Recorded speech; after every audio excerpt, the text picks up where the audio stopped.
ଓଡ଼ିଶାରେ ସବୁଠାରୁ ଅଧିକ କାହା ଗଳ୍ପ ଶୁଣୁଛନ୍ତି ତାଙ୍କ ନାଁ ଦେଇ ସାରିଲେଣି ଗଳ୍ପ ମାଉସୀ।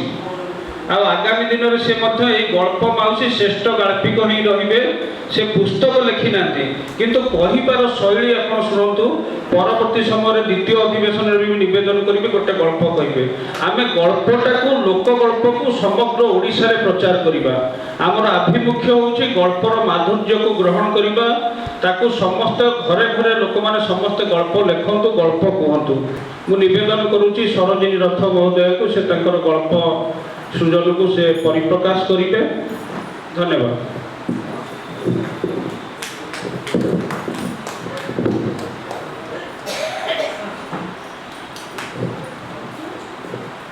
समस्त मञ्चसीन अतिथि को मोर भूमिष्ठ प्रणाम। मोर सामने बसी ज्ञानी गुणी गुरुजन और मोर बंधु माने मु रामायण जानी जे जेतबले विश्वामित्र श्री रामचंद्र को नेबा को आसीथिले दशरथ पचारे विश्वामित्र को आपण मो पुत्र को कहीं नेबे मोर सैन्य सामंत अच्छा से नहीं जातु किंतु विश्वामित्र से गोटे कथा कही कि जे जेतबले गोटे मनीष पाखरे धन यौवन शक्ति प्रभुत्व ये सब आसे तो से अहंकारी हो पड़े, गर्वी हो पड़े। ये चारिटी आसवा तो आसिले तो माने सृष्टि नाश जान किंतु गोटे आसिले से गर्वी और अहंकारी हो पड़ती। किंतु मोर माने अंतर अनेक अनेक धन्यवाद संग्राम सार को जे कि ताको पाखरे सब थाई मध्य से अहंकार शून्य ये समाज में से काम कर चली आ भगवान निकट में मुझे प्रार्थना करुच्ची से यहपरी काम कर चलतु आगू जहाँ आज आमको गल्प कहबार सुजोग देते कैबल्य साहित्य संसद को आउ थे धन्यवाद दे मोर गल्पटी आरंभ करुच्ची।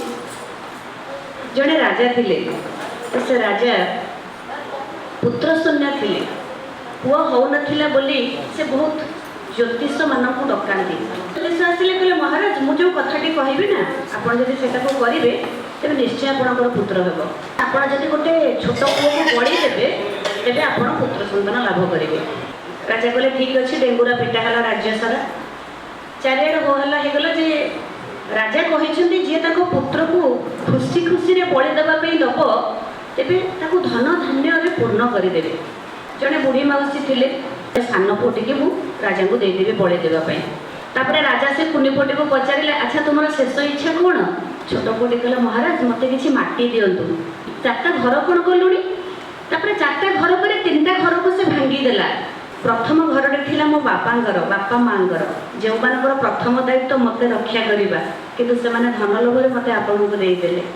आ द्वितीय घर मो पाख पड़ोसी सांगसाथी बंधु बांधवंकर जो मानकर भी दायित्व थिला मो बापा मां को से माने बुझेई पारि थांते जहाँफल मो जीवन रक्षा हो पारि थांता।